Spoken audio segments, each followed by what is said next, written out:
Okay, so today what we'll be looking at is the financial statements of a sole proprietorship, being learning module 10 in your textbook. Basically what we're going to do is we're going to end the accounting cycle. So we're going to finalize the accounting cycle. So what is our accounting cycle? So it starts off by a transaction that needs to happen. Then we need to take this transaction, we need to record all the information of this particular transaction on a source document. So for example, a receipt, an invoice, anything like that, and we'd record all the information like the amount, the parties involved, the date, any information like that, because that's going to be our proof that this transaction did occur. Then we take this source document and we need to analyze it. We need to analyze it and then we're going to post it to the general, to the subsidiary journal. So, for example, in your cash receipts journal, cash payments journal, sales journal, debtors journal, creditors journal, your general journal, any of those, we need to post that. So that's a summary on a monthly basis. We a summary of all that.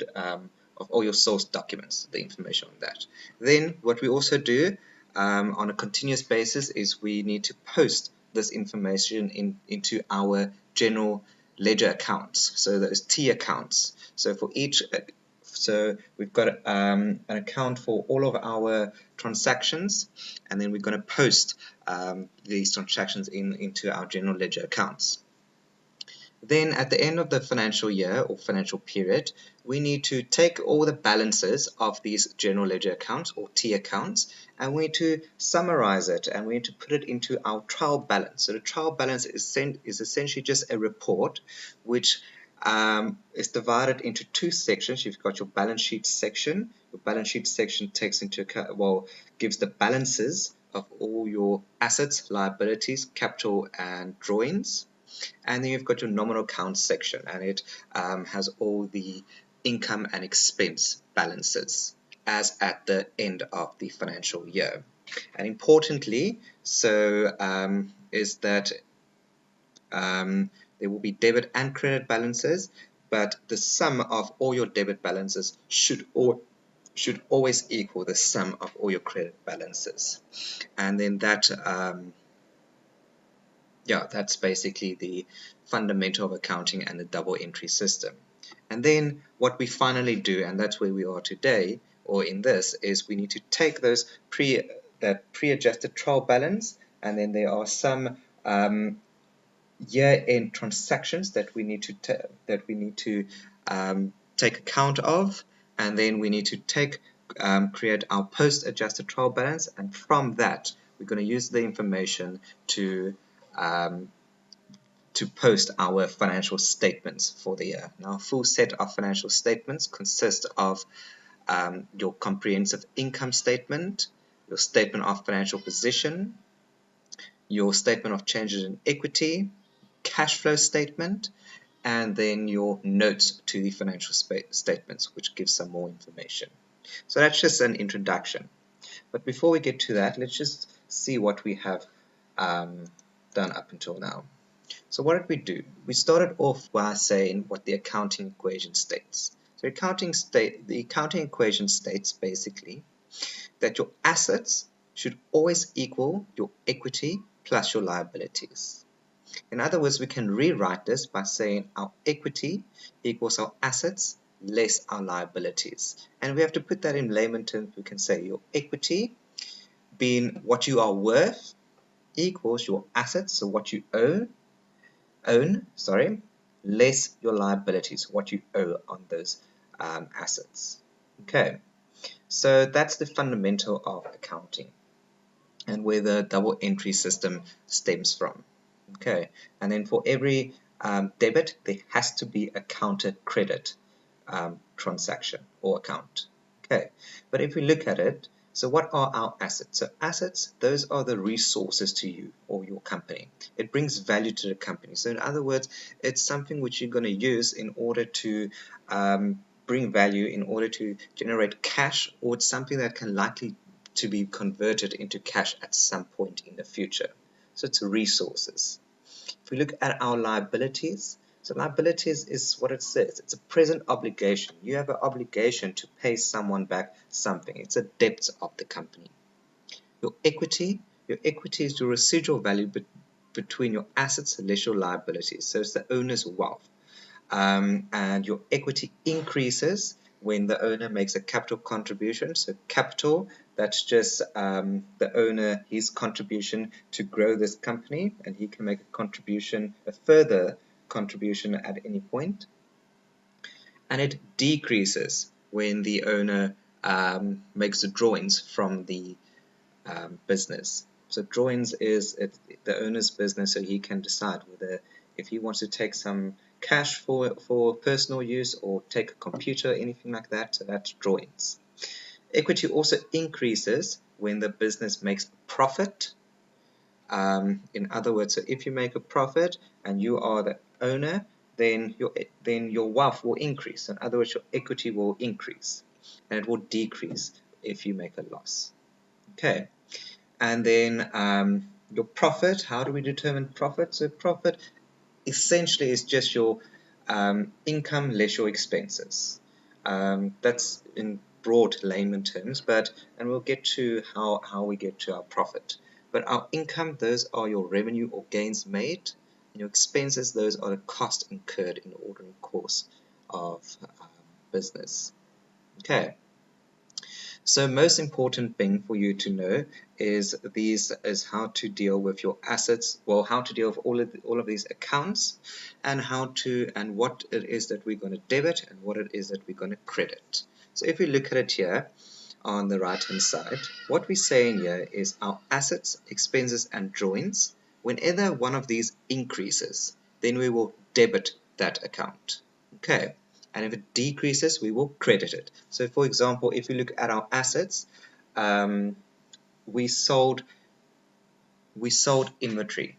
So what happened is our inventory is our stock, that's an asset to you, and that asset we sold, so we forgone that inventory. So in other words, we're gonna credit that inventory by whatever the amount, and we will debit our bank account because our bank is also an asset to you, and our bank account increases. Okay, so assets, expenses, and drawings. Whenever one of these accounts increases, you will debit it, and whenever they decrease, you will credit the account. And our liabilities, income, and capital.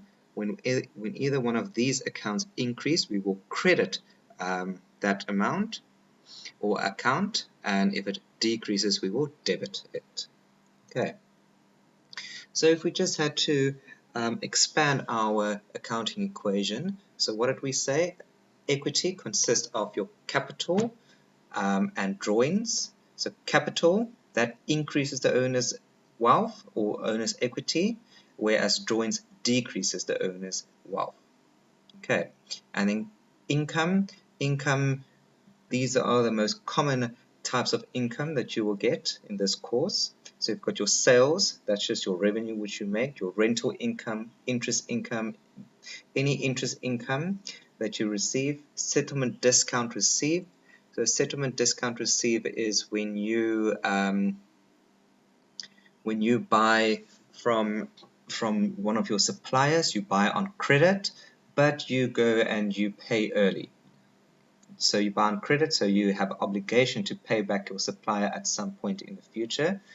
But what the supplier says is, if you pay back within 10 days, then we will give you a 5% discount. So that 5%, that's basically a settlement discount received. Okay, so it's an income to you, and then commission received. Okay. And if you look at our expenses, the most common expenses that you will get is there will always be a cost of sales, interest expense, interest on loan, settlement discount granted. So that's you as a business when your debtors they buy from you on credit, and you want to encourage them to pay you back as soon as possible. So you will give them a discount if they pay back within a certain time, and then that discount is an expense to you because you have to forego that discount and give it to the customer. Okay, and your salary, wages, insurance, repairs and maintenance, um, depreciation, which is the loss in value of your assets. So those are all your expenses. If you look at our assets and our liabilities, so assets and liabilities, we distinguish between non-current and current. Non-current is anything long-term. So non-current assets is your land and buildings, machinery, equipment, furniture, vehicles, fixed deposit or an investment, any long-term investment. And in our non-current liabilities is your long-term loans or mortgage loans. Okay. And then our current assets is short-term, so anything less than 12 months, which we will own or have, make use of this resource. So trading inventory, you want to sell your stock or your trading inventory as soon as possible. So that's a short-term, a current asset. Your debtors, you want your debtors to pay you back as soon as possible. Savings account, so that's petty cash, cash flow, so that's anything relating to cash, so that's immediate cash. And then our VAT input, so VAT input is basically what SARS owes you. Okay. And then our current liabilities is our short-term loans, our creditors, so those people who we owe money to, bank overdraft, and then VAT output that, so that's what we owe SARS. Okay, and we also went through the asset disposal procedure. So the asset disposal procedure, what do we need? So for that, we need three things. We need to know what is the original cost price of this asset. We need to know what is the selling price. And we need to know what is the total accumulated depreciation as per the date of sale. Okay, if you have the three things, then you just need to input all the information in this asset disposal procedure. Okay, and it's 4 steps. So step 1 is what we need to do is we need to take out the original asset. So in other words, the asset normally an asset increases on the debit side, so we will debit that balance. But now we're disposing of this asset, so we don't own this asset anymore. So we need to decrease this asset because you had a vehicle of 100,000 Rand and now you sold this vehicle, so you don't have any vehicle. So what we need to do is we need to take that balance from the debit side and take it to the credit side in our vehicle account or asset account, and then we disposing of this asset, so we're going to create an asset disposable general ledger account, and we will debit our asset disposal account. Okay, you see that we credit our asset account or vehicle account and we debit our asset disposal account. So step 2 is what we need to do is we need to take out the accumulated depreciation from the asset account, or from this asset. So accumulated depreciation, what is depreciation? So that's the loss in value of your asset. So again, if you look at your vehicle, you buy a vehicle today for 100,000 Rand, in a year's time will that vehicle still be 100,000 Rand? No, it will be 90,000 or 80,000 Rand. So that loss in value is called depreciation, and what we do is we record depreciation as an expense each year, and then what we also record is, so that will debit, and what we also record is our accumulated depreciation. So that's the loss in value of the asset, so that's why it will have a credit balance, because it decreases the value of your asset. So balance, credit, we now sold this vehicle or this asset, so that means we need to take it out. So if it has a credit balance, to take it out, we will have to debit the accumulated depreciation of this asset. And then we'll need to take that and we will, if we debit that, then in our asset disposal procedure, we will credit our asset disposal procedure. Okay. So step 3 is we need to record how we dispose of this asset. So it can either be a cash sale, so in other words, our bank, being our asset, will increase, so we will debit our bank account, or it can be a debtors control, so credit sale, or even a trading, a hire purchase loan. So we'll debit any of these accounts and we will credit our asset disposable account. Okay, and then finally, step 4 is we need to determine whether we need to balance out this asset disposal account and we need to determine whether we made a profit or a loss in disposing of this asset. So that we sell this asset for more or less than what we have the value of this, the book value of this asset in our accounting records or accounting books. So if we balance out our asset disposal account and it has a debit balance, then that means you made a profit on disposal of asset. So we will credit the accumulated profit on disposal asset account. If we balance it out and it has a credit balance in the asset disposal account, then it means we made a loss on disposal of this asset. Okay, and in our accumulated profit account we will debit, or sorry, accumulated loss on disposal account we will debit. Okay, and then what we also do is we have our notes to our financial statements.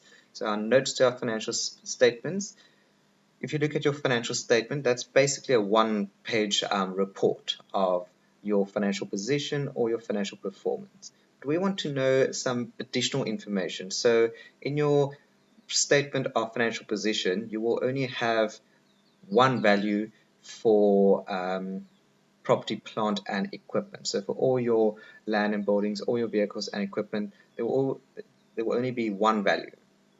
But what we have is we have notes to our financial statements, and these notes just gives us more information.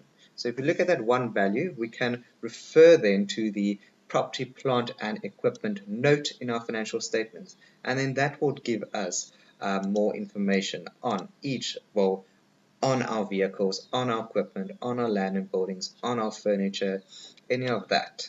Okay. So that's where these notes comes in, and one of the most important notes is our property, plant, and equipment note. And how it looks is what we have is we start off by determining our carrying value as at the end of the previous year or the beginning of the current financial year. What is carrying value? It's your cost price less accumulated depreciation. We have our movements during the year. So our movements is any additions at cost. So if we buy additional assets, and importantly, it should always be as at the cost price. Disposals should always be as at the carrying value, and then depreciation for the year. And then that will then guide us to our carrying value as at the end of the current year. So cost price less accumulated depreciation as at the end of the year. Okay, and then also if we look at our final accounts, remember what you need to do at the end of the financial year is you want to close off all your income and expense accounts in order for you to determine your profit for the year. And you close it off to either your trading account or your profit and loss account. So if you just look at our perpetual inventory system, so in our perpetual inventory system, we have our trading account, which has our sales, less our cost of sales gives us our gross profit, and in our gross profit we take to our profit and loss account, and from that we're going to add any other income items, less other expense items, and that will then give us, if we balance that out, we'll determine we made a net profit if the balance is on the debit side, and that needs to go to your capital account because that increases the owner's wealth. And if the balance is on the credit side, then that means we made a loss for the year. So our statement of profit and loss and comprehensive income or income statement, that's basically a summary of your trading account and profit and loss account. Okay, so what we'll be doing in this lesson is we will explain and demonstrate the accounting concepts of prudence, accrual, and matching. We will demonstrate an understanding of the business and accounting environment, identify financial statement information for a sole trader, and then draft our year-end financial statements of a sole trader after passing the required year-end adjustments. Okay, but firstly, when we get to that, we want to look at what is very important is you need to know what is the qualitative characteristics of a full set of financial statements. So these are those characteristics which all financial statements has to adhere to. And it's simple. So firstly, it has to be understandable. So understandability. The financial statements must be understandable to the users thereof. So in other words, it is assumed that someone with a reasonable amount of knowledge in accounting will be able to understand these financial statements and will be able to make sense of the financial information in that. Okay. The next thing is relevance. So all material items must be recorded by the accountant. Okay, so an item could be an actual transaction or the choice of a value to be assigned to the transaction.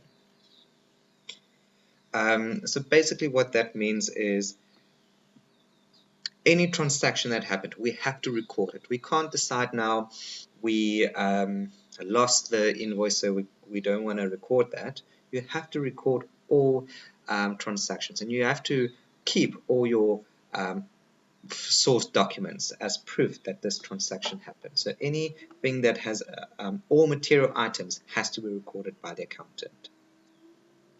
The next thing is reliability. So your financial statements should not include material errors or bias and should be a fair representation of the financial performance and position. Okay, so you need to be able to know that these financial statements is just a fair representation. It doesn't include any material or big errors. And finally, comparability. So financial statements must be comparable from one year to the next, and accounting policies must be consistently applied. Okay, so if you look at your financial statement for this year, it has to look similar to the previous year and the previous year and the year before that. You have to stay with the same financial, or you need to keep with your financial, your accounting policies. And if there is a change, you need to record the change in your accounting policy and why you made this change and what effect it has on your financial statements. And you also have to restate your previous year's financial statements. Okay. Then if we look at the going concern assumption. So the going concern assumption basically states that you need to prepare your financial statements with the assumption that your entity will continue to operate in the foreseeable future. So in other words, management has no intention to liquidate the entity or cease trading. So if you start a business, you want to know that you're going to trade for the foreseeable future. You don't want to open a business now and close it after a few months or a year's time. Okay, so that's basically the going concern assumption. So that states that your financial statements are to be prepared with the assumption that the entity will continue to operate in the foreseeable future. And that also forms the basis for the preparation of your financial statements. And it's importantly that management has to assess the entity's ability to continue as a going concern. Okay. Yeah. And if there are some material uncertainties arises, such as bankruptcy, which casts a doubt on an entity's ability to continue as a going concern, then the entity must disclose these uncertainties. So your financial statements will have to then be prepared on the liquidation basis of accounting. Okay, and in just getting technical in that, the liquidation basis basically states that your assets and liabilities must be measured and reported as the net realizable value and the net settlement value respectively. So in other words, if we had to sell our assets now, what will be the market value of that? If we are so that's if you use the liquidation basis. If we are going concern, then we will state our assets as at our carrying value, so cost less accumulated depreciation. So basically, just this going concern, you always have to assess whether you are still a going concern, and that will form the basis on how you prepare your financial statements and record your assets, values, and liability values. Okay, and then also a very, very important concept is the accrual concept in accounting. And that basically states that all expenses must be assigned to the financial period in which they were incurred or earned respectively. So when a profit is determined, it's not important when the particular expense is paid, but when it is incurred. It's not important when an actual income is received, but when it is earned. So basically what the accrual concept states is any transaction related to the current financial year we have to record in that current financial year. And a transaction, what is important is the date in which we intended to trade, or in which this transaction took place. Not necessarily when we received the actual money, but the date in when the transaction took place. So for example, if we sold goods now today and someone made an EFT payment, then as you know, it takes about 2 to 3 days for the money to show in your bank account. So what date will you use? Well, you will use the date in which we actually traded, so today, not 3 days from now. So that's basically the accrual concept. It states that all expenses and income must be assigned to the financial period in which they were incurred or earned respectively.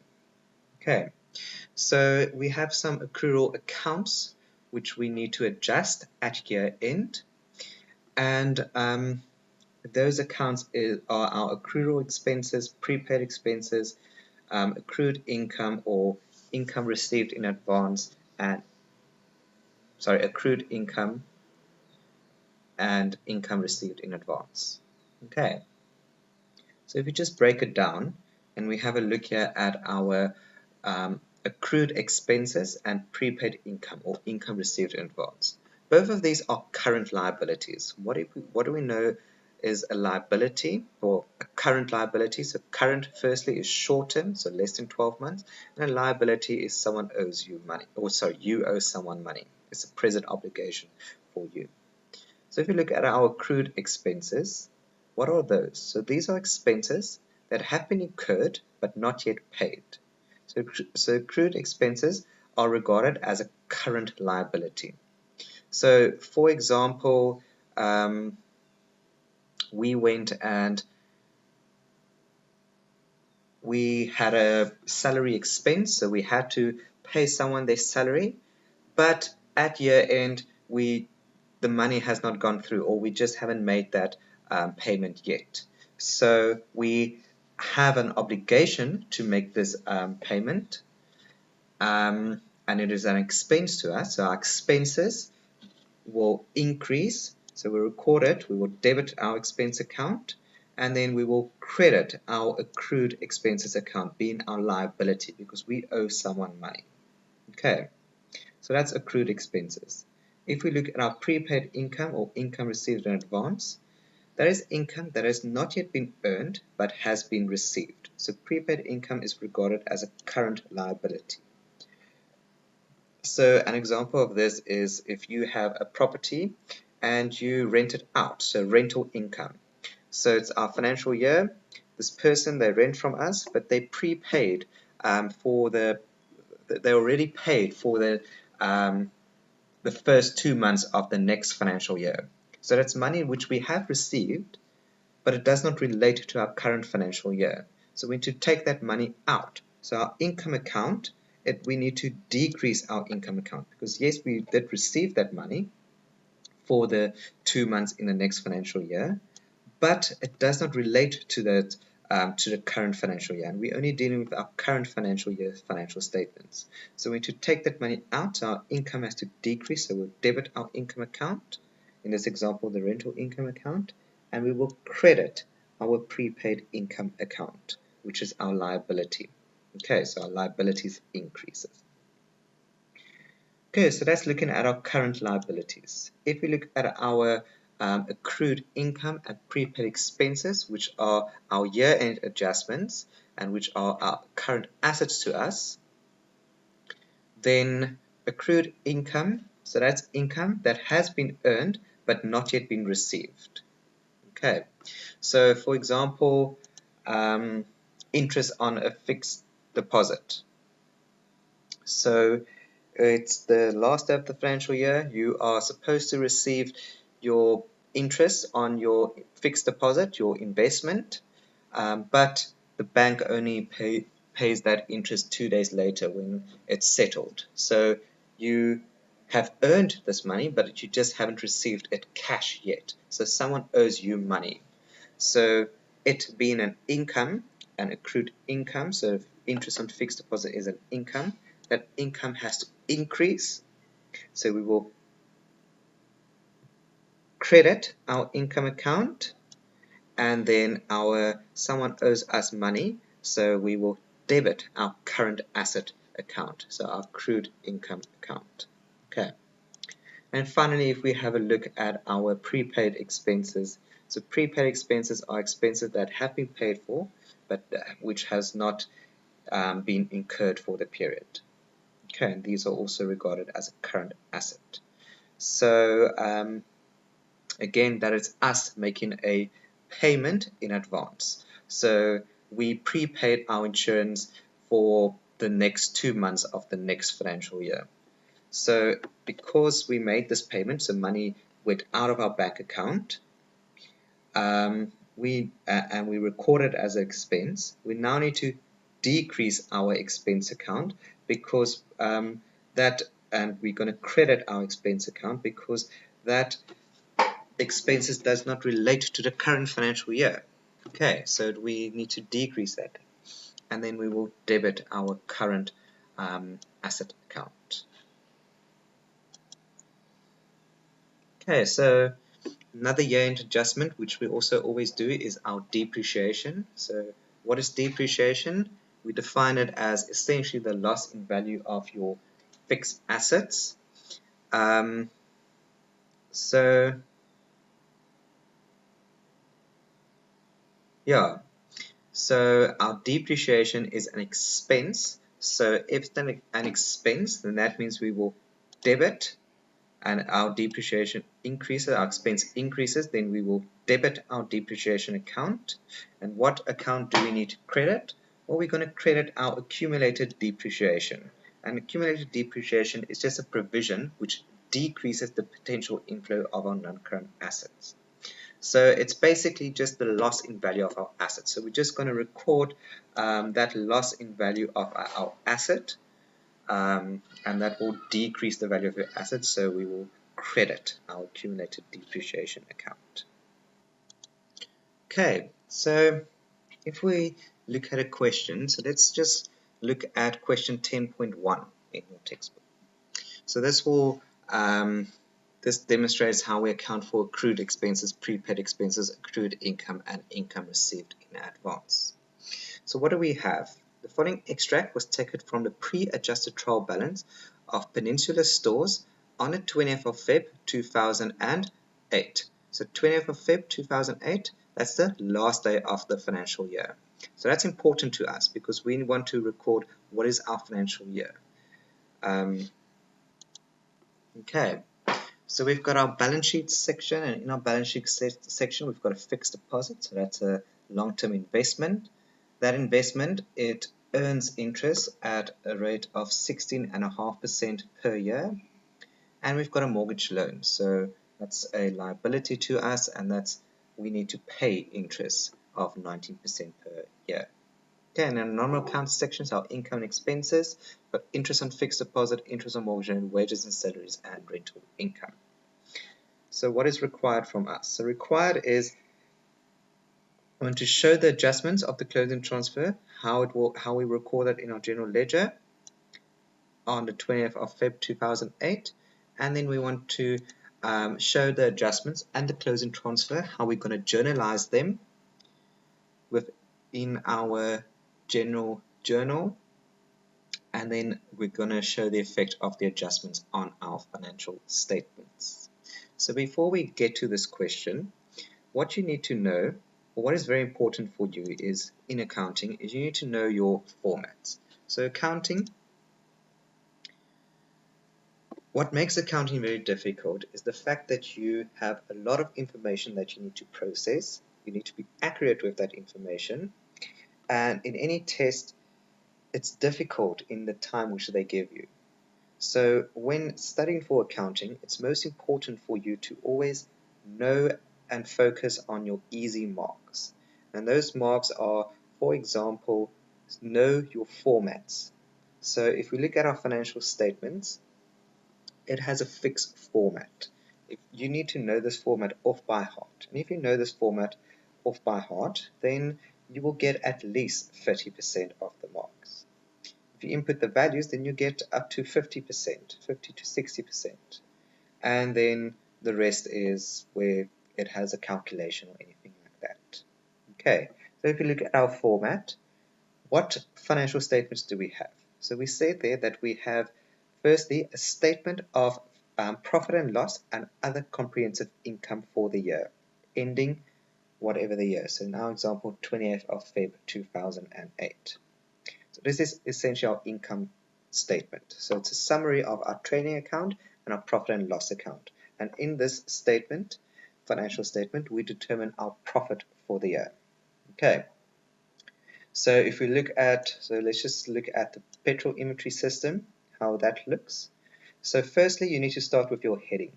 So you're going to start off with the company names, ABC Traders or whatever, and then our statement of profit and loss and other comprehensive income for the year ending 20th of February 2008. So just by having that, you will at least have 1 or 2 marks already. Okay, focus on the easy marks. Then we start off with our revenue. So revenue is your sales for the year. We need to adjust our sales for sale returns, because remember, if you made a sale, let's say for 100 Rand, and someone comes and returns 10 Rand, then you don't have that sale anymore. So you need to subtract that 10 Rand. So in other words, your sales will only be 90 Rand. Okay. So it's our sales less sale returns less our settlement discount granted. So again, if you make a sale and you give a discount, then we want to adjust our sales for that. So that's your revenue. So revenue is a sales less sale returns less settlement discount granted. Then we take our revenue and we subtract our cost of sales for the year. Cost of sales is the inventory which you sell, just the cost of that inventory. But cost of sales we also need to adjust for a settlement discount which we received, but this settlement discount should only relate to purchases of trading in inventory. Okay, so only the trading inventory, the discount which we receive on our stock which we bought or inventory, that settlement discount we're going to subtract from our cost of sales. So our sales less our cost of sales gives us our gross profit for the year. Okay, and from our gross profit, we're going to pay out or earn any other overhead expenses or income. Okay, so that's what we need to use to pay our expenses. So if we take our gross profit, we're going to add any other income which we going to receive, which we can receive. So these are essentially just the most common other income items which you will get in this course. So my advice is for you to know all of them and write all of them down. If you are in a question and there is, for example, not a commission income, then you just leave that blank. Okay. But what other income items do we have? So we've got credit losses recovered. Firstly, what is a credit loss? A credit loss is an expense to you. So so credit loss is an expense to you, and a credit loss is you have your debtors owes you, they bought from you on credit, so in other words they owe you money. But it does happen that some debtors, they go bankrupt or they just can't pay you back anymore. So what we do is we write off that debtor and we write it off as a credit loss. Okay, so that will be an expense to you. But if, for example, your debtor comes a year later, 2 years later, and he, after we've written him off completely, and he comes and he pays back what he owes us, okay, then that will be an income to us. So initially we recorded it as an expense, but now he comes and we wrote the guy off, but now he comes and pays us back, so we're going to record that as an income. And the income account which we recorded to is going to be our credit losses recovered account. Okay, then we've got our rental income, our interest income, and interest income we need to look at our note 1 in our financial statements. So interest income, we're going to is a sum of all the different types of interest income which we receive. So there can be many different types. And what we need to do is we want to know what the different types of interest income is and where we earn that. And for that, we're going to record it in one of our notes to our financial statements. So in this instance, we're going to record it to note number 1. So if we just go down, we'll get to the rest now.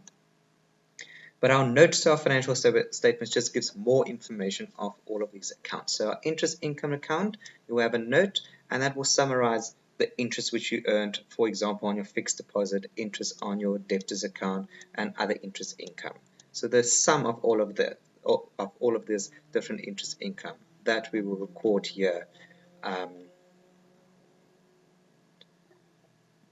as an interest income, and we should always have a note to that. Okay, and then our commission income and allowance for credit loss adjustment. If our allowance for credit loss adjustment decreases, we'll touch on that now. Okay, so if we take our gross profit plus our other income items, then we've got our gross income. Then we need to subtract our distribution, administration, and other expenses. So these are essentially your expenses for the year. So put your advertising, repairs and maintenance, fuel, credit losses, which we just discussed, stationery, bank charges, rates and taxes, general expenses, allowance for credit loss adjustments. If it's an increase, we'll touch on that in a short while. Depreciation, rent expense. So all of these expenses. So that's going to be our distribution, administration, and other expenses.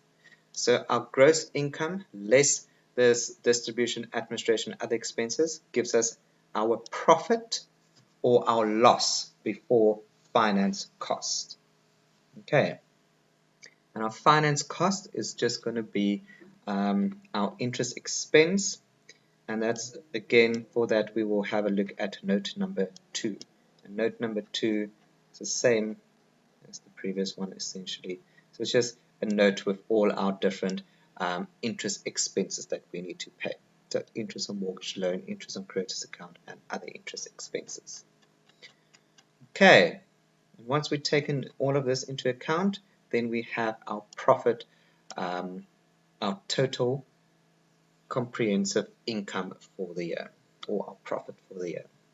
Okay, so that's looking at our profit and loss and other comprehensive income for the year statement.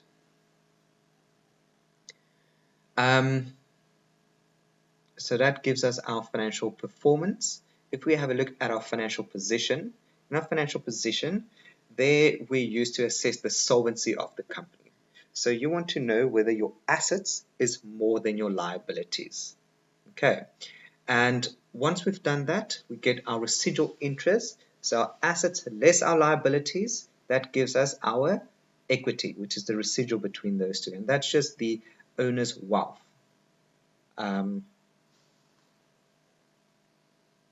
Okay, and again, it also has a fixed format. You start off with the name of the company, so ABC Traders, statement of financial position for the year ending whatever year it is, and then we've got our assets section, and assets is divided into non-current and current assets, and then we've got our equity and liability. So that's essentially your accounting equation. So assets, your total assets, should equal what is our equity and what is our total liabilities. Okay, so this value and this value has to be the same. Okay, so in our assets, what assets do we have? So our non-current assets, so our long-term assets, those assets we hold for more than 12 months. We've got our property, plant and equipment, and available for sale financial assets. And these also have their own individual notes to the financial statements. So if we look at those notes, so we've got our property, plant and equipment note. We discussed it earlier. So we also have our available for sale financial assets. So that's your long-term investment. So just sum here, I have all the different long-term investments which you have. Okay, in this example, this is only a fixed deposit. Okay, And then our current assets, we've got inventory, our trade and other receivables, and then cash and cash equivalents. So that are short-term assets, less than 12 months. Okay, and if we look at those notes, so inventory, we've got our trading inventory. What is your inventory balance as at the end of the year? We've got our consumable stores on hand for stationery, cleaning material, consumable goods. So essentially, what you do is you buy stationery for the year, but you didn't use up all the stationery during the current financial year. You bought, I don't know, let's say for example 5 pens, 2 exam pads, whatever, and you still have 2 pens, 1 exam pad left. So what we do is we record all of those items which we have left and which we can take to the next financial year as part of our consumable stores on hand. Okay, we've got our trade and other receivables. So that's going to be our trade debtors, so those people who owe us money, less our allowance for credit losses, less our allowance for settlement discount granted. So we'll touch on that in a moment. And that gives you your net trade debtors. Then we did our accrual accounts. So if there's an accrued income or a prepaid expense, then we record it here in our trade and other receivables account. So this is where we record the current assets account for our accrual year-end adjustments. Okay, and then also if there's a rental deposit. Then our cash and cash equivalent, so that's going to be our savings account, our bank account, our petty cash, cash float. So all our immediate cash items. Okay, that then gives us our total non-current assets and our total current assets. And you sum that, then you've got your total assets. Then we have our equity and liabilities. So equity, that's the owner's wealth. So for that, we can have a look at our statement in changes in equity. And it basically refers to the capital plus our net profit less our drawings. Okay, so again, you've got your heading. So you've got ABC Traders statement of change in equity as at end of Feb 2008. We've got our capital balance as at the beginning of the year. We're going to add to that any additional capital contributions we made during the year. We're going to add if we make a profit for the year, or subtract if we made a loss for the year. And this profit or loss we get from our income statement. Okay, so that value there we're going to record here, and then we're going to subtract our drawings for the year, and that gives us our capital balance as at the end of the financial year. So that will be our equity. Okay, and then our liabilities, that's divided into our non-current liabilities and our current liabilities. Our non-current liabilities is our mortgage loan or long-term loans, and our current liabilities as our trade and other payables and bank overdraft. So importantly, if you have a bank overdraft, that's a liability to you because you owe money to the bank. We look at those notes. We've got our long-term borrowings, so any long-term loan, and then finally our trade and other payables. So we've got our trade creditors who we owe money to, and then our accrual accounts, accrued expenses and income received in advance. And then if we owe SARS money, it will just also be as a trade and other payable. So these formats are quite important, and you need to know and understand these formats. You need to be able to write them down and to know how we're going to deal with them. Getting back to our question, so what do we have here? We've got the following extract from Peninsular Stores on the 20th of Feb, which is the last day of the financial year. So we've got our income expense items here, and these have some adjustments that we need to do. So we need to record it within our general ledger, and then we're also going to record it in our general journal. But first thing, which you always need to do in a test, is you need to write down what is your financial year. So in this instance, our financial year started on the 1st of March 2007, and it ends on the 28th of Feb 2008. So that's our financial year. Okay, so always draw your financial year. And then let's start with the easy stuff first. So let's just record these balances in our general ledger accounts. So we've got our interest on fixed deposit and rental income. Both of these are income items. So we're going to take this balance and we're just going to record it in these income accounts. And we also have our interest on mortgage loan and wages and salaries, and that we also record in this income account. So if we have a look here, so interest on fixed deposit, it's an income to you, so income increases on the credit side. So interest on fixed deposit on the 20th of Feb, it had a balance brought down of 3,382 Rand and 50 cents. Okay, our interest on mortgage loan, that's an expense, and expenses increases on the debit side. So on the 20th of Feb, our balance brought down in terms of interest on mortgage loan is 49,083.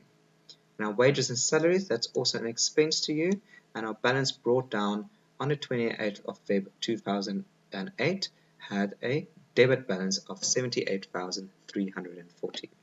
And finally our rental income, that's an income to you, so that increases on the credit side, and we're going to record that balance, going to credit that balance of 22,750. Okay, so that's just recording each of these income and expense items. Then let's have a look at what are the adjustments. So firstly it says the investment into the fixed deposit was made on the 1st of November 2007, and all interest is credited to the current bank account. Okay, so we earned interest of 3,382. This interest we earned on our fixed deposit, and this fixed deposit we received interest at a rate of 16.5%. So we initially took out this investment on the 1st of November 2007. So if we go to our timeline, when did we take this investment out? We took it on the 1st of November. So in the current financial year, we will have it for, let's just do it like this. So from the 1st of November, so November, December, January, and February. So for this period, we need to earn interest. Okay, did we earn interest for that period? Well, let's have a look. So I'm jumping around a bit here, sorry. So our balance in terms of our fixed deposit is 82,000 Rand. We earn 16.5% interest on that, and for the current financial year we are supposed to earn for 4 months, so November, December, January and February, so 4 out of 12 months. So we were supposed to have earned 4,510 Rand interest. Did we earn that interest? No, we only received 3,382 Rand and 50 cents in interest. So in other words, there's a difference from what we are supposed to earn.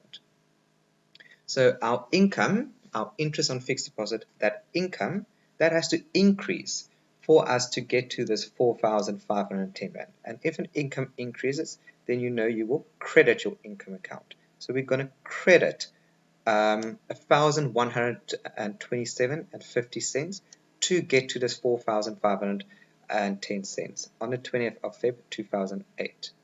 And what does this 1,127 and 50 cents represent? Well, it can either be an accrued income or an income received in advance. Is it an income received in advance? Did we receive this income in advance? No. So in other words, it can only be an accrued income. So this is income that we still need to receive. Someone owes us that money. Okay. So we're going to credit our interest on fixed deposit account, and then we will debit our accrued income account on the 28th of Feb 2008, and that's coming from our interest on fixed deposit account. So that's going to be our current asset, and assets we know increases on the debit side. Okay, so that's looking at our general ledger account. If we record it in our general journal, so it's the same thing. What did we just do? We credited our interest on fixed deposit account because our income has to increase by 1,127 to get to that 4,550 Rand, I think. And then we will debit our accrued income account because that's someone owing us money, so it's an asset to us, a current asset. Okay, and then what we can also do is we can close off this account. So we're going to balance out this account, and it's the end of the financial period, so we want to completely close off this account. So what do? So we're going to sum everything on the credit side, so that's 4,510 Rand, and we're going to take it to the debit side. We're going to debit 4,510 Rand, and because it's the last day of the financial year, we want to determine our profit for the year. So we're going to take this income to our profit and loss account. And in our profit and loss account, we will credit our profit and loss account with 4,510 Rand. Okay. So that's looking at our interest on fixed deposit. Okay, so that's looking at our interest on fixed deposit. Next, let's have a look at our interest on mortgage loan. So what do we have? We know we've got a mortgage loan, and on the 28th of Feb, the balance of this mortgage loan is 260,000 Rand. We know that this mortgage loan, it charges interest. We need to pay interest of 19% per year. And up until the 28th of Feb 2008, we have paid 49,083 Rand in terms of interest expense. But what happened during the year? So the interest on mortgage loan was initiated on the 1st of November. So that's when he took out this mortgage loan, on the 1st of November 2006. The interest on the loan is debited to the current bank account, and 40,000 Rand was redeemed on the loan on the 1st of September 2007. So we need to write down this information. So what do we have here? So we know that on the end of, or at the 28th of Feb 2008, we know that our balance in terms of our mortgage loan is 260,000 Rand. We also know on the 1st of September 2007, we went and we redeemed or paid back 40% of our mortgage loan. So in other words, what was our mortgage loan at the beginning? What was the value of our mortgage loan at the beginning of the year? So at the end of the year, it was 260,000 Rand. We know that we paid back 40,000 Rand. So if we work that back, then at the beginning of the year, so the 1st of March 2007, the value of our mortgage loan was 300,000 Rand. It was 300,000 Rand on the 1st of March, paid back 40,000 Rand, so that reduced the value to 260,000 Rand on the 1st of September.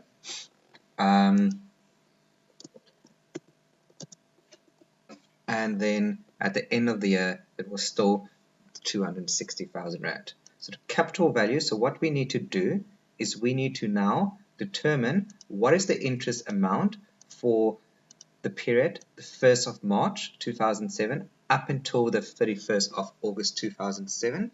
And what we also need to do, and that we're going to use a capital value or a mortgage loan value of 300,000 Rand multiplied by, we earn interest at a rate of 19%.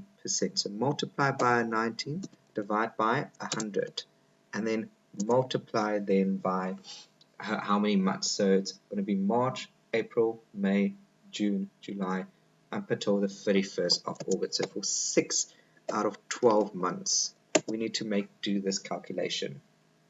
Okay, so on this, we're going to calculate a mortgage loan amount of 300,000 Rand at a rate of 19% for 6 out of 12 months. Then, on the 1st of September, our mortgage loan amount decreased to 260,000 Rand because we went and we paid back 40,000 Rand. So you can't, so we have to do a separate calculation. And that separate calculation we're going to use 260,000 Rand at a rate of 19%, and that's also for how many months? So it's going to be September, October, November, December, January, February. So for 6 out of 12 months. Okay. So if you do this calculation, what do we have? I'm going to say here 300,000 multiplied by 0.19 multiplied by 6 divided by 12. So for the period, the 1st of March up until the 31st of August, we went and we had to pay 28,500 Rand interest. Okay, so let's just write here our interest. Now for the period the 1st of September up until the 20th of Feb, what was our interest payment? What's it supposed to be? Multiplied by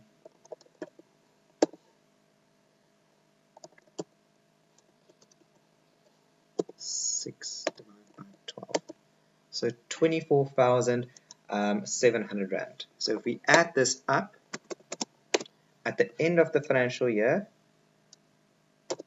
our interest expense is 53,200. That's what it's supposed to be. Is that what we actually paid? Well, let's have a look. Our interest on mortgage loan, let's go back to here. So we only paid 49,083. This should only, and this should be 53,200. So there's a difference. So we underpaid our expense. We still need to pay a further, if we look at that difference between that, 4,117 Rand expense. So in other words, our expenses has to increase to get to our liability, our expense liability of 53,200. Okay.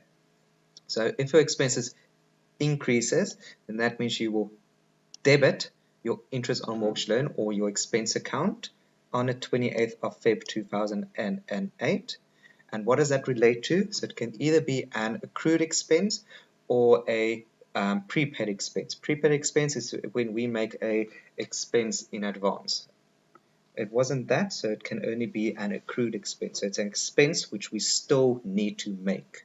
Okay, and that's a current liability to us because we owe someone money on that. Okay, so that means our accrued expense account we will credit 4,117 Rand on the 20th of Feb 2008, and that relates to interest on mortgage loan. If we look at it in our general journal, what did we do? Our interest on mortgage loan, so that expense has to increase. So if your expenses increases, then you will debit it. So we're going to debit 4,117 Rand relating to interest on mortgage loan, and we're going to credit our current liability being our accrued expenses, 4,117 Rand and 50 cents. Okay. If we close off our interest on mortgage loan account, so we want to close it off to determine our profit and loss. We want to make this interest on mortgage loan account 0. We're going to add everything on the debit side. When we take it to the credit side, 53,200 Rand, and on the 20th of Feb 2008, we're going to take that to our profit and loss account. And in our profit and loss account, on the 20th of Feb 2008, we're going to debit our interest on mortgage loan, 53,200. Okay. So the next one says,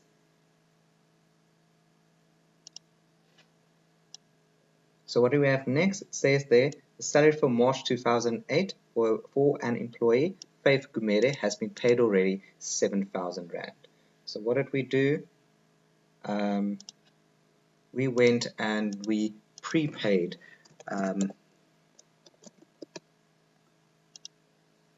the salary for Faith Gumede for March already, 2008.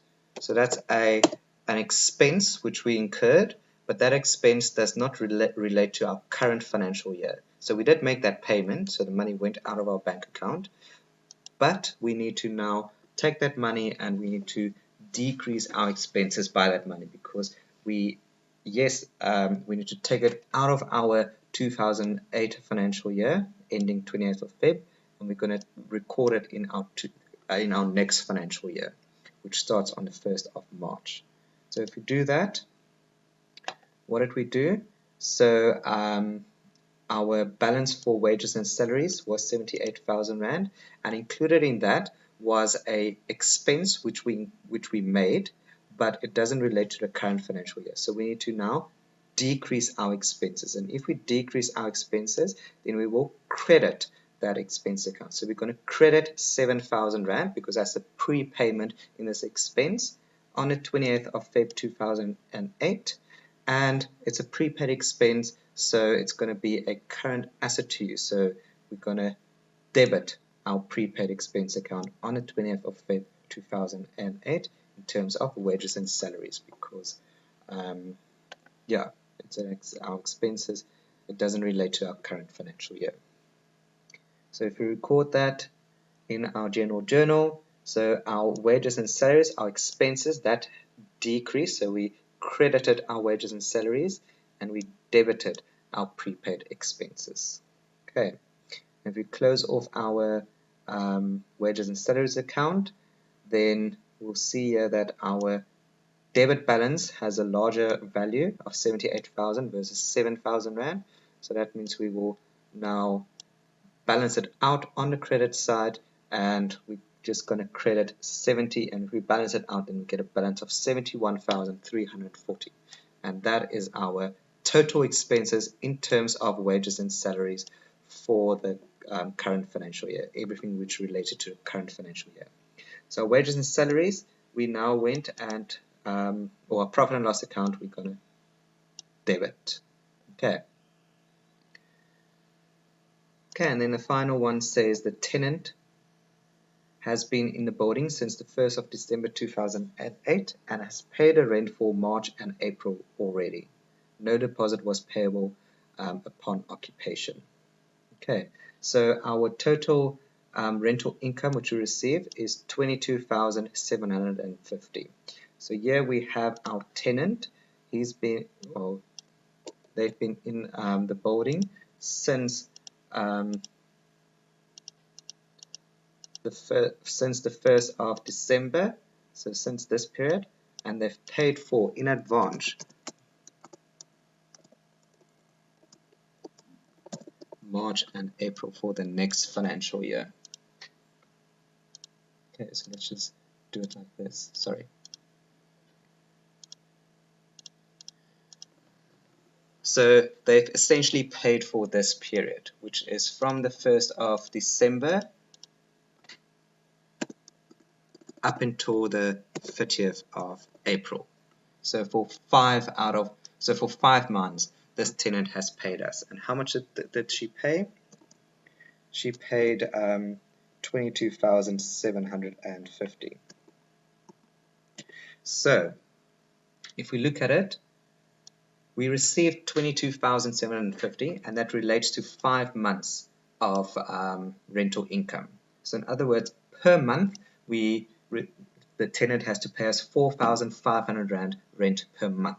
But we know March and April was paid for in advance, so it does not relate to a current financial year, so we need to take it out of our current financial year.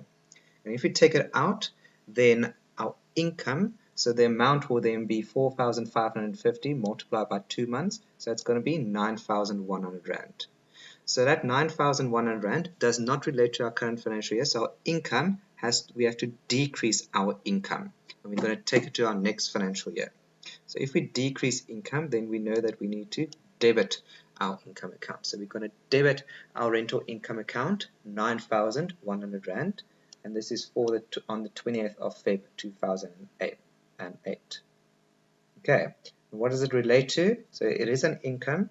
It can either be a prepaid income or an income received in advance. And in this case, it's an income received in advance. So what is an income received in advance? It's a current liability to you. And if it's a liability and your liability increases, then we know we will credit that account. So we're going to credit 9,100 Rand in terms of income received in advance on the 28th of Feb 2008.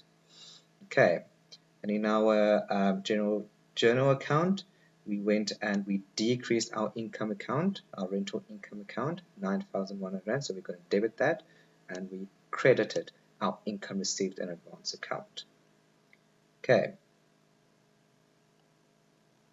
And again, just our profit and loss account. If we close off this rental account, then our balance is on the debit side, 13,750 in our rental income account, and we're going to credit our profit and loss account, 13,650.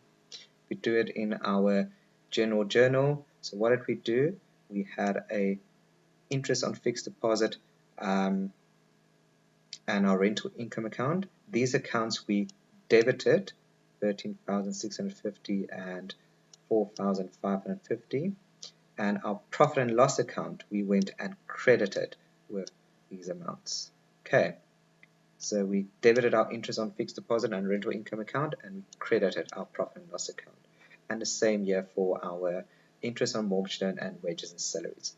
We credited our interest on mortgage loan account and our wages and salaries account, and in total our expenses, which we took to our profit and loss account, in this example is 124,540, which we debited in our profit and loss account. Okay, so that's looking at our general ledger and our general journal, how we account for this and how we go through the process on recording our interest, on recording our accrued accounts and our year-end adjustments, making our year-end adjustments. How does this relate to our financial statements? Well, we need to do the same adjustments which we just made to these income and expense account. So you will have to write down your format. So we've got Peninsula Stores, Statement of Profit and Loss and Other Comprehensive Income for the year ending 20th of Feb 2008. So we've got our, so this is just an example, but we've got our revenue, cost of sales gives us our gross profit. Then we had our rental income, and our rental income account, our balance was 22,750, but we went and we know that 2 months was paid for in advance. So this rental income account, which relates to our current financial year, we need to decrease by 9,100 Rand, because this give us 13,650, because that's all the rental income which we received and which relates to our current financial year. If you look at our interest income account, so our balance was 3,382.50 cents, but remember there that we calculated our interest income account to be, we should have received the 4,510 Rand. So we still needed to receive 1,127. So that's an accrued income. So we're going to increase our interest income account by 1,127 to get to 4,510. And then our expenses, so we just had our wages and salaries. So there, our wages and salaries, the balance was 78,000 Rand. But again, we prepaid Mrs. Faith Gumere's salary of 7,000 Rand. So that doesn't relate to our current financial year. So wages and salaries has to decrease by 7,000 Rand. So our actual wages and salaries expense is 71,314. Okay, and then the same for our interest expense. So let's just have a look at our interest expense. So what we paid in terms of interest is 49,083, but we were supposed to have only paid, well, we were supposed to have paid 53,200 Rand. So our interest expense has to increase by 4,117 Rand to give us this 53,200 Rand interest expense.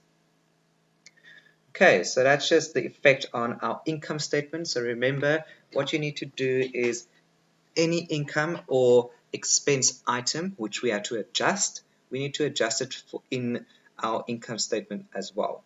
And it will either increase or decrease this income or expense. So you just need to always ask yourself, Does it relate to our current financial year? Do we need to increase or decrease? Okay. And then what's the effect on our statement of financial position? Well, it will affect our trade and other receivables account. Why will it affect that? Because in our trade and other receivables account, we record our accrued income and prepaid expenses. So our accrued income was the interest on fixed deposit, and importantly, that's only the amount by which our interest on fixed deposit has to increase, not the so if we look at it, so it's not the 4,510 Rand, which the expense was, the total expense in terms of interest income. We only record in our trade and other receivables account what the actual value is in which our interest on fixed deposit has to increase to get to that 4,500 Rand. And in our wages and in our prepaid expenses, again, that related to our wages and salaries. So we only need to record that expense which was prepaid. Okay, only 7,000 Rand was prepaid, which relates to the next financial year. And in our trade and other receivables account, we've got our trade creditors and then our accrued expenses and our interest on mortgage loan that had to increase by 4,117 Rand to get to the 52,000 Rand. And our interest income received in advance, so it's only those 2 months which relates to the next financial year, which we're gonna record in this note. Okay. And then, yeah, that's broadly looking at the accrual concept and those accounts and the year-end adjustments that we need to make. So this is just an example on how we look at it. Okay, but importantly, you need to know all your financial statements. You need to know how to record it in a general journal in particular, as well as how to do it in your general ledger accounts, and then how we record it in our financial statements, where we record all of this information. Okay. Okay. So what we had looked at previously is we looked at our accrual year-end adjustments. So in other words, our accrued expenses, our accrued income, prepaid income, and income received in advance. So those are some of our year-end adjustments that we need to make at the end of or on the last day of our financial year to our financial statements. But we also need to make depreciation. That's another year-end adjustment. And then finally, another year-end adjustment that we need to do is our allowance or provision for credit losses. Okay, so that's what we will touch on now. So firstly, we defined earlier a credit loss. A credit loss is essentially one of your debtors, they owe you money, and it does happen that they just can't pay you back that money anymore, so we need to write them off. If we write one of our debtors off, we write him off as a credit loss. So he's completely written off, is a loss to us, a credit loss. Okay, and that for us is an expense. The credit loss is an expense. But what we also do is we look at history. We see that, for example, previous year, the year before that, 5% of our debtors, they are likely to go bad, or we are likely to write them off as a credit loss. So in order to take this loss into account and to basically just lessen the blow, essentially, we create a provision or an allowance for credit loss. So this is what we expect our credit losses will be, or what we expect the value is of those people that we write off, and we record it as a allowance for credit losses. And then that we also adjust annually upwards or downwards. So we've got our debtors. So debtors, that is people who owe you money. So for example, we say that we've got 100,000 Rand worth of debtors. So we've got 100,000 Rand, which are still owed to us, which we sold on credit. But we created a provision saying that 5% of our debtors are likely to go bad. Okay, so that provision, just like your accumulated depreciation, that is a negative asset. So we're going to write that off against our debtors control. Okay. So our provision for credit losses, so these are potential bad debts that are estimated or to likely go bad. So credit losses include the actual bad debt that the entity has failed to recover. So that's a credit loss. Whereas a provision for credit losses, which is also referred to as an allowance for credit losses, is just an estimate of the bad debts that are likely to go bad. So we provide for an estimate, and then this effectively decreases the potential inflow of cash from the debtor. Okay. So this allowance for credit losses is a negative asset to the debtor's control account, where the allowance for credit losses will be used as a counter account against the allowance for credit loss account. So in other words, if we get back to that example, our trade receivables balance is 100,000 Rand, so that's our debtor's control. Whereas past experience show that 5% of all debtor balance are never recovered. So this is an estimated inflow. So our estimated inflow will basically be 100,000 Rand less 5%. So we estimate that we will only receive 95,000 Rand. So in other words, we're going to adjust our debtors control to be 95,000 Rand and not the 100,000 Rand. And this adjustment, this 5,000 Rand adjustment, or is an estimation, and that estimation we create, well, the account that we create is a provision for credit losses or allowance for credit losses.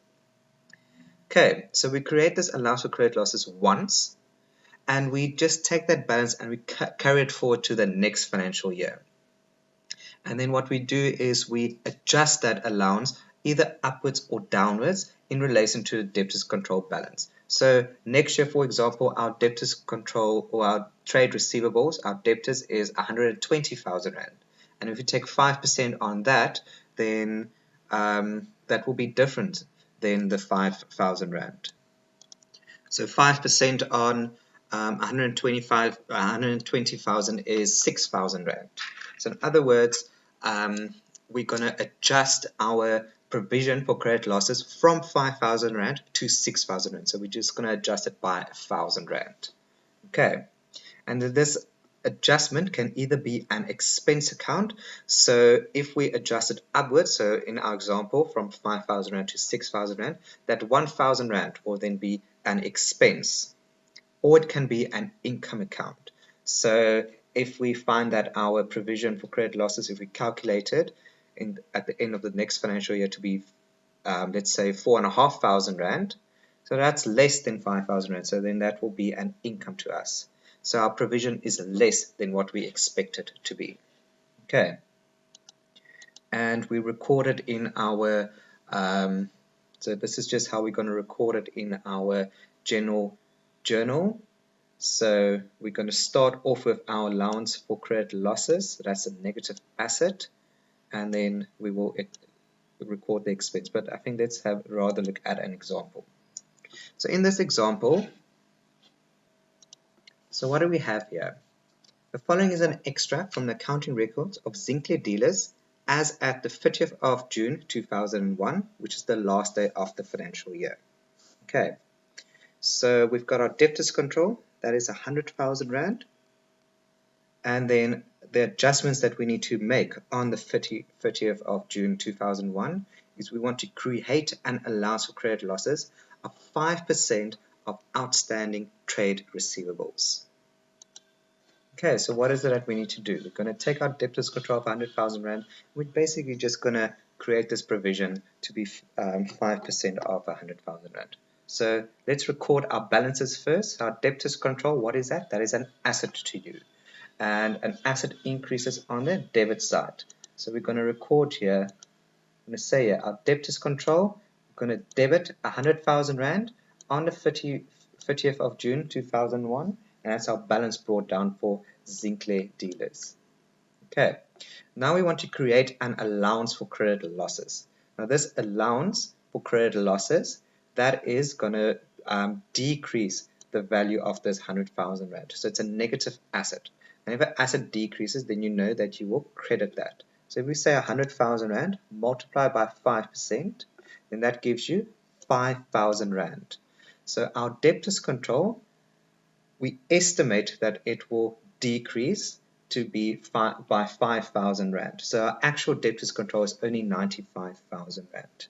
So, so we're going to credit 5,000 Rand on the 30th of June 2001, and that is for, and where do we take that? Well, this 5,000 Rand, because it's now our initial adjustment, we now need to create, we now need to take it to our income and expense account. So it can either be an income or an expense. This is now an initial payment. So in other words, we didn't have this So in other words, we haven't had this provision or allowance for credit losses before. So we need to create this, and we create this allowance for credit losses, which we credit, but now we need to debit something else. And what is it that we need to debit? So we're going to either debit it as an income or expense account. So previously, we did not have any allowance. Our allowance for credit losses essentially was 0 before now. Now we create this, and we create it to be more than what we expected it to be. So from 0, it went up to 5,000 Rand. So if our allowance for credit losses is more than what we expect it to be, in other words, it is an upward adjustment, then we know it's going to be an expense. Okay, and expenses, we know, increases on the debit side. So we're going to debit 5,000 Rand in our allowance for credit losses adjustment account. So remember that adjustment is very important. So adjustment, you need to, that's going to be your income or expense account. Whereas if you only have allowance for credit losses without the adjustment, that's your asset account. Okay. So we're going to debit 5,000 Rand on the 30th of June 2001, and that's coming from our allowance for credit losses account. Okay.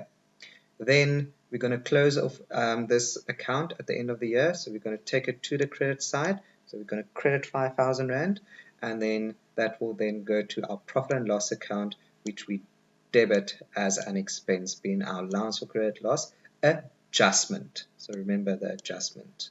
Okay, so that's looking at in our general ledger. In our general journal, we'll do exactly the same thing.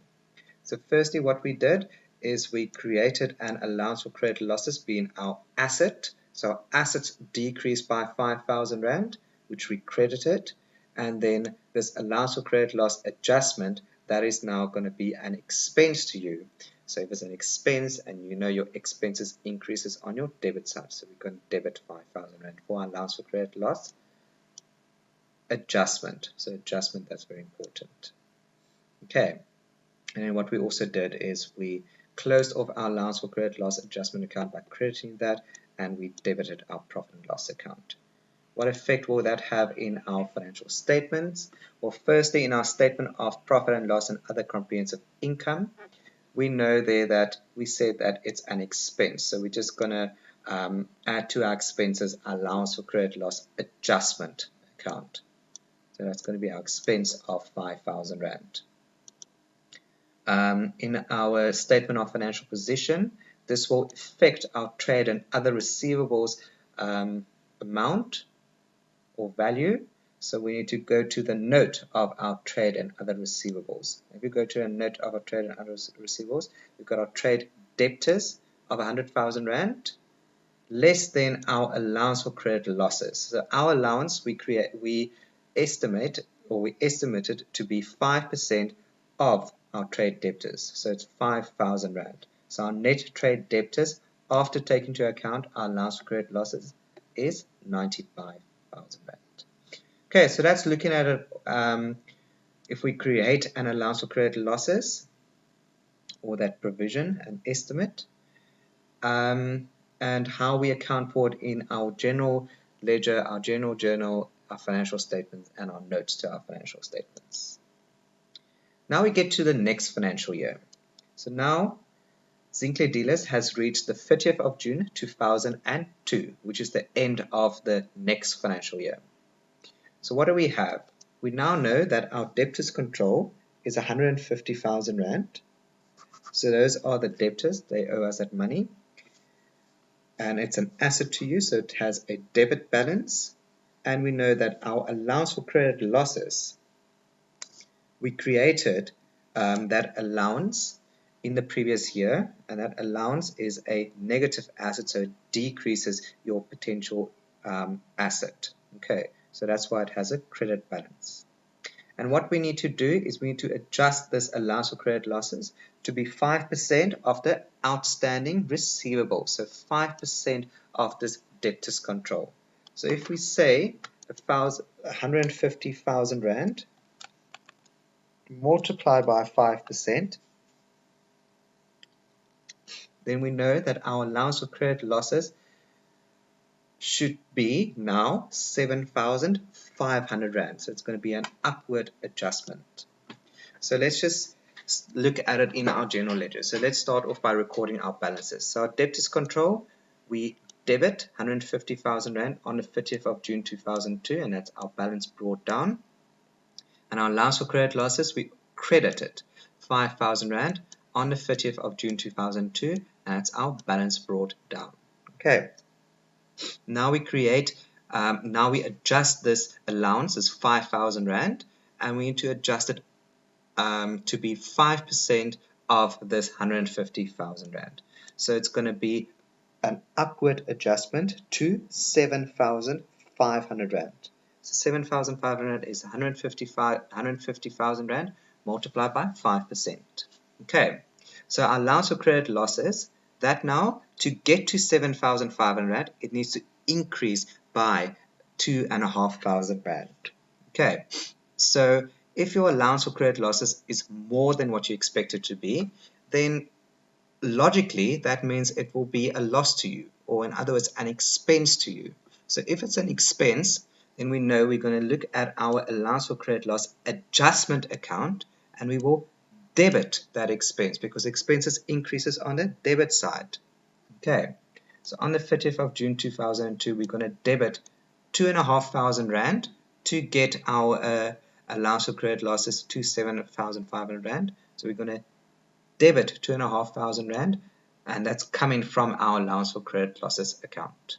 Okay, and again, we just close off this expense account. So we're going to credit 2,500 Rand, and that's going to go to the profit and loss account, which we debit.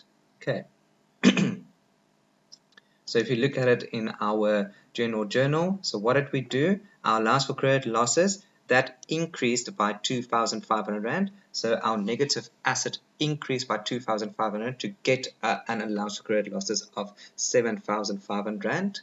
And then our allowance for credit loss adjustment, so that we estimated to be an expense because it was more than what we expected to be. So it's an upward adjustment from 5,000 Rand to 7,500 Rand. So that's why it's an expense. And expenses, we know, increases on the debit side. So we debit 2,500 Rand for our allowance for credit loss adjustment account.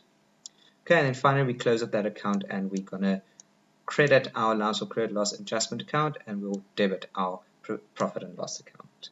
What effect will it have in our financial statements? So again, what we just did is we recorded an expense, and our expense was 2,500 Rand. So in our statement of profit and loss and other comprehensive income, we're going to record this 2,500 Rand under our expenses, our distribution, administration, other expenses account. And then in our statement of financial position, this affects our trade and other receivables account. So we need to look at the note to our trade and other receivables account. And if you look at that, what did we do? We said our trade debtors is 150,000 Rand. But this trade debtors, our allowance for credit losses is 5% on this 150,000 Rand. So it's going to be 7,500 Rand.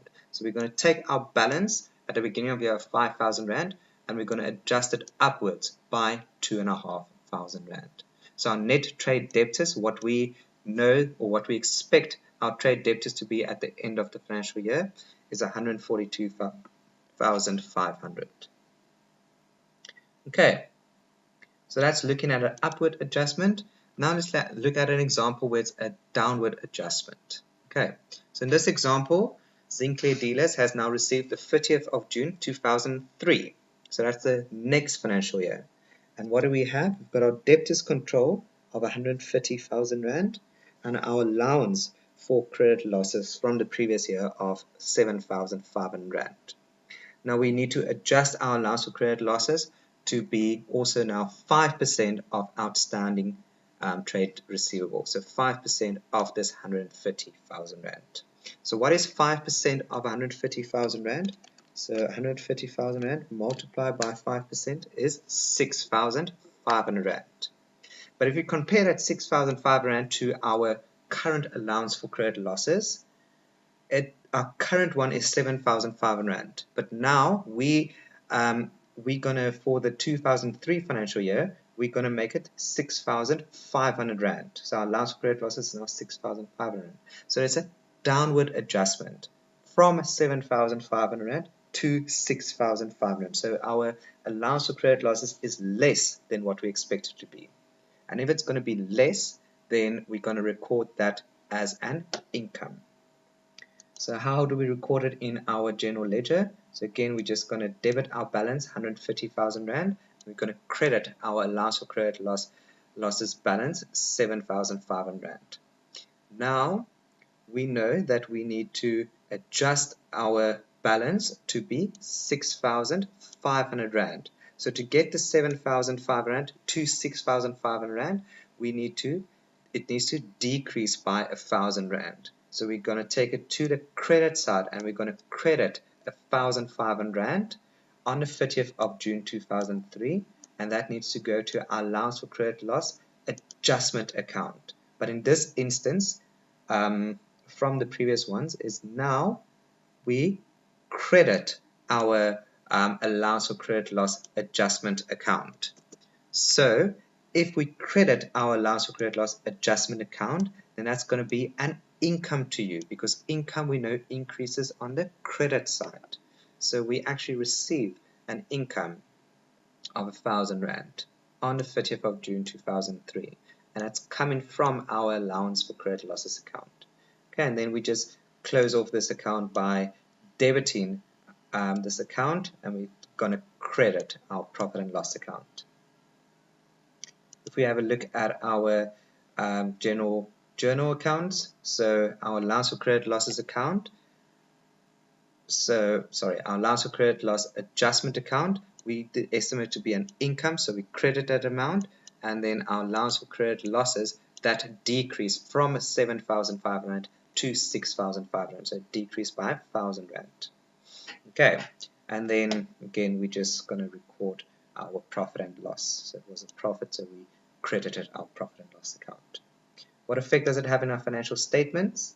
So in this instance, we know it's an income, so we're going to record it as an other operating income, allowance for credit loss adjustment. That adjustment is very important, 1,000 Rand. And in our financial statement of financial position, again it's going to affect our trade and other receivables account. So our trade and other receivables account, we now know that our trade debtors is 150,000 Rand, and on this our allowance for credit losses should be 5% of this 150,000 Rand. So it's going to decrease by 6,500 Rand. So our allowance will then be 7,000 from the previous year, 7,500 Rand, needs to decrease by 1,000 Rand to get to 5% being 6,500 Rand. So our net trade debtors at the end of 30th of June 2003 is going to be 123,500. Okay, so that's looking at our final year-end adjustment being for allowance for credit losses adjustment, which we need to do. So you need to look at what is your allowance for credit losses for the previous year, and then you'll either adjust it upwards if it's an upward adjustment. So for example, if it increases from 5,000 to 7,500 Rand, then that's going to be that 2,500 Rand will be an expense to you.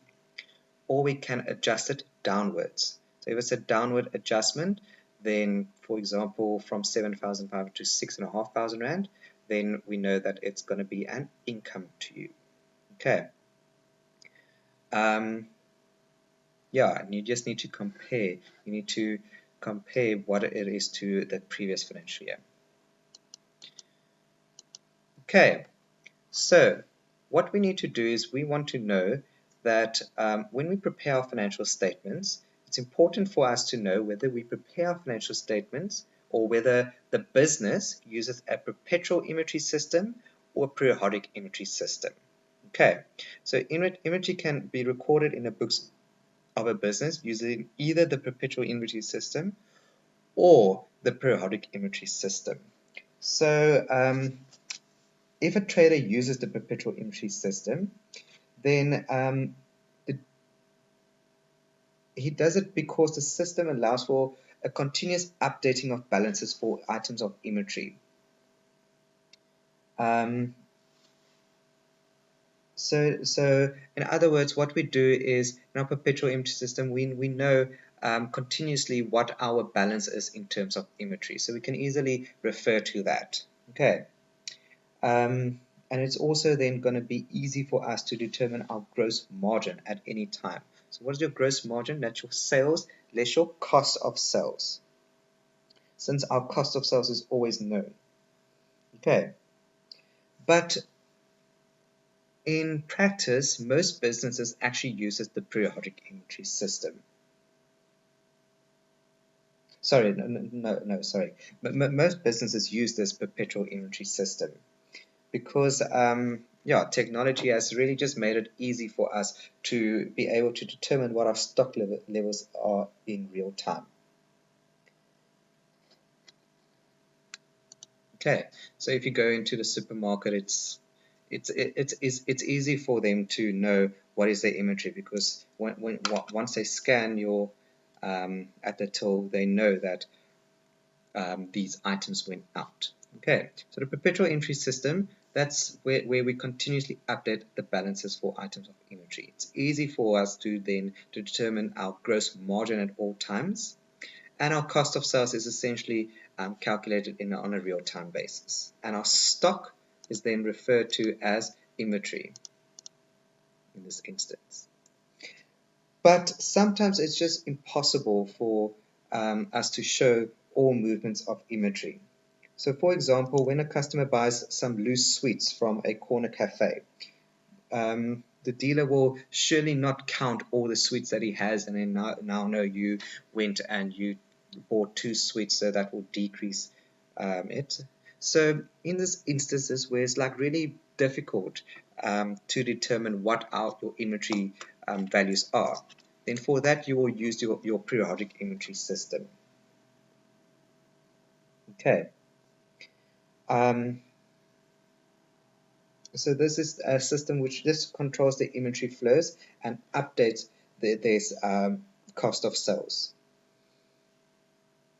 So according to this system, your outflows of inventory are not recorded at the point of sale. Instead, the value of the items sold at cost price will be determined when a stock take is done. So when we do a stock take, then we know what our inventory is. So our inventory is not updated in real-time basis. So in other words, if you go to Pick and Pay for the perpetual inventory system, you just scan it and you know what it is. We only know our inventory once we do a stock take and we actually count how much we have left of whatever. So in other words, our gross margin we cannot determine on a continuous basis. We can only determine at the end of our financial year. Okay, and what we do in this system is we're going to break down our cost of sales into the different components. So we're going to look at what is our inventory at the beginning of the period. We're going to add our purchases which we made during the period. We're going to add any costs which relate to that purchases, so for example delivery cost. And then we're going to subtract our inventory balance as at the end of the financial year. Okay. And then in this instance, our stock is referred to as purchases. So you need to know and understand the differences between the two and how we deal with it in our financial statements. Okay, so if we look at our periodic inventory system, we now know that in this system, so if we go back to our what we did earlier, so where's that? So in our final accounts, we've got a trading account and a profit and loss account. In your trading account, you determine your gross profit. So for the perpetual inventory system, your gross profit is simply just your sales less your cost of sales. But now, if you go to the periodic inventory system, we want to now determine what is our gross profit in our trading account, and we still have our sales, which we adjust for sale returns. But now we're breaking up our cost of sales into the components of our cost of sales. So we're going to look at our opening inventory balance. We're going to add our purchases which we made relating to inventory, and just if there's any returns, we're just going to adjust for that. And we're going to add any other costs relating to these purchases, getting these purchases or inventory to you. So your carriage on purchases, your import tariffs, custom duties, all of these costs directly relate to this inventory. So we're going to account for these costs. Okay, and then we're going to subtract our closing inventory amount. And then if we do that, then we can also determine what is our gross profit, which we take to our profit and loss account. So in the periodic inventory system, there's no cost of sales. Instead, there's a purchase account. So in other words, our cost of sales needs to be calculated. So it includes separate expenses, so our carriage on purchases, our purchases, import tariffs, and custom duties. These are all expenses which we need to now account for. Okay. Okay, so if we just look at this example into the differences between the two systems. So what do we do? So let's look at an example where inventory is purchased. So we buy inventory. What is inventory to you? It is an asset to you. What do we know about assets? If assets increases, then we're going to debit it. So in the perpetual inventory system, we're going to debit our balance, our inventory account, because it's our asset and it increases, and we're going to credit it how we bought these assets. So it's either from our bank account, so we paid for it via check, or trade payables, so we bought it on credit. Okay, so in our perpetual inventory system, we're just going to increase our asset. But in our periodic inventory system, we're not going to account for it as inventory as at yet. We're going to account for this purchase of inventory as a purchase. And this purchase will be an expense to you in the periodic inventory system. Okay, and expenses we know also increases on the debit side. So we'll debit this purchase account and we're going to credit how we bought this inventory, either by cash, so our bank account decrease, so we credit our bank account, or we bought it on credit. So our liability, our creditors control increase. Okay, liabilities we know increase on the credit side. So when additional costs are incurred to get the stock ready for sale, so in inventory, any additional cost which relates to the stock and is directly attributable to the inventory, that we can account for as inventory. So if there was delivery cost, anything like that. So in the perpetual inventory system, we're just going to increase our inventory by that amount. Okay, so our inventory account, our asset account will increase, so we will debit that and we'll credit how we bought, how we paid for these additional costs. In our periodic inventory system, now we have separate expense accounts for each one of these costs. So a carriage on purchases, so delivery cost, import tariffs, custom duties. So for each one of these, there will be a separate account. Okay, and then we'll credit just how we bought it. Then when inventory is returned to the supplier, so in a perpetual inventory system, now we made returns. We weren't happy with this inventory, so we're sending it back. So we're just our inventory is gonna decrease. So if it decreases, it being an asset, we're gonna credit that, and we will debit our inventory exchange or our bank. However, our bank, because we receive the money again, or trade payables, so our liability decreases. However, we bought it. Okay, in a periodic inventory system, so that is the same. So our bank account will get a cash refund.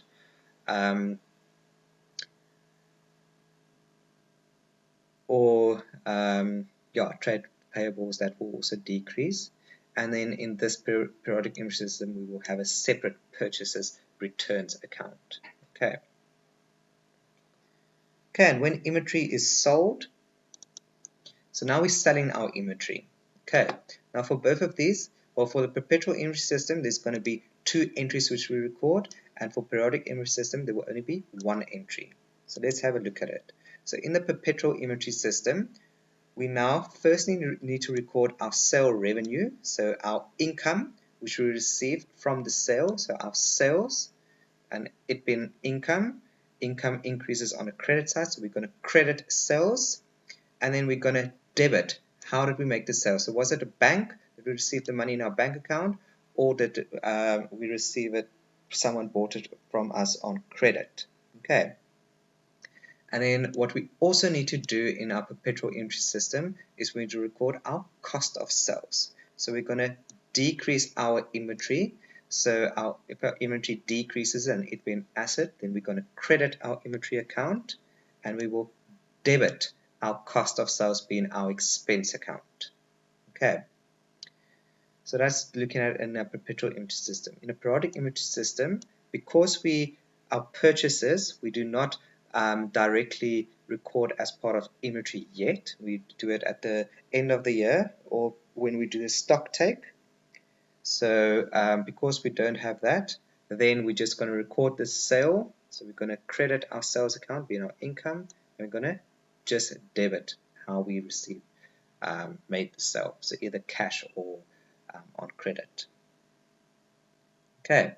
And then when inventory is returned to the business by a customer, so again, in a perpetual inventory system, there will be 2 recordings, and a periodic inventory system, there will only be 1. Okay, so in a perpetual inventory system, now we made a sale return, so our expenses, our sales is now going to decrease by this return. So we're going to create a sale returns expense. Expenses increases on the debit side. And we're going to credit either our bank account, because we need to refund these people who made a return, or our debtors. Okay. And our cost of sales. So now we recorded our cost of sales as an expense, but now our cost of sales has to decrease by this amount. Okay. And our inventory, that's now going to increase again, because we've got this inventory again because this person went and exchanged it. They brought it back, they returned it. Okay. In a periodic inventory system, that's going to be, we're just going to record our sale returns and then just how we return it. So either refund them cash or the debtors control. And then finally, if we look at when an owner takes inventory for personal use, so drawings. So in this case, in the perpetual inventory system, again, our inventory has got to decrease.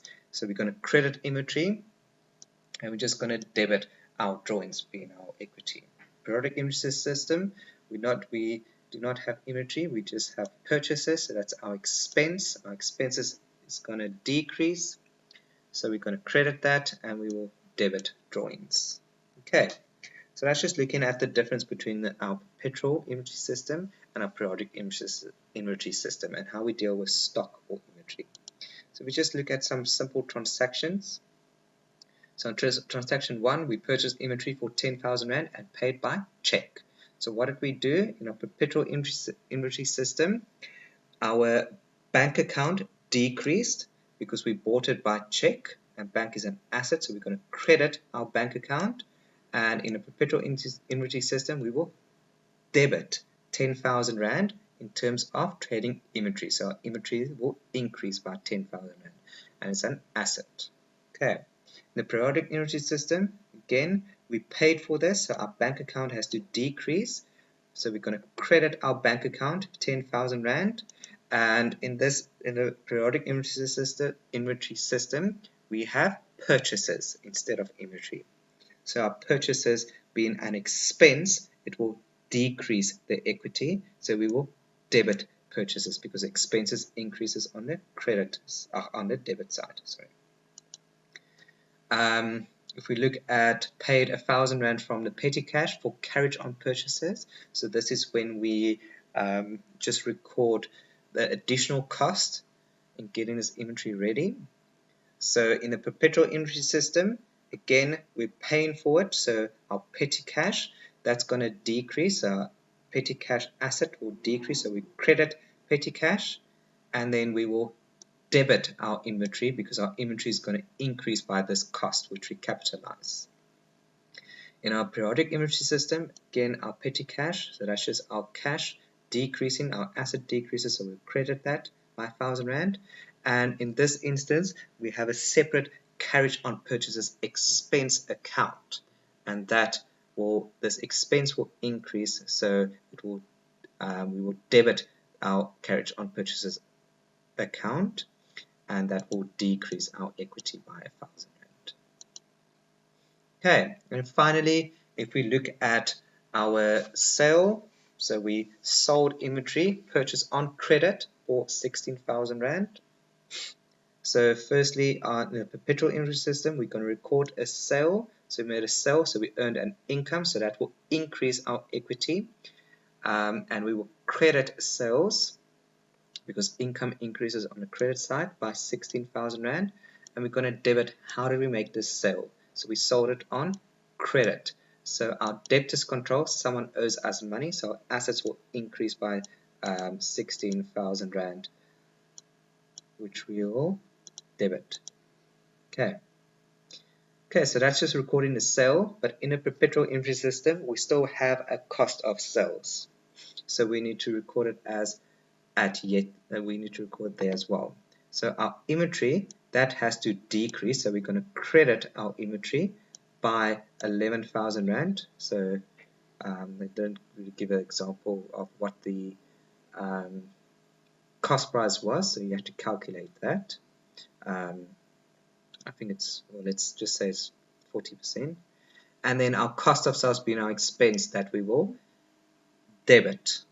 Okay, and our expenses will increase, and that will decrease our equity. Looking at our periodic inventory system, so our equity, that's sales, that we're going to credit 16,000 Rand. We're going to record that income, so that will increase our equity by 16,000 Rand, and just how we sold it. So we sold it on credit, so our debtors control being an asset increases, so our assets increase by 16,000 Rand. Okay, so that's looking at how we account for our year-end adjustments and how we need to deal with it. We also looked at the differences between the perpetual and periodic inventory system, and you need to know all of this, and you need to understand all of this fully, and you need to be able to apply this to your financial statements, which we'll do in the next video. Okay, so that's it.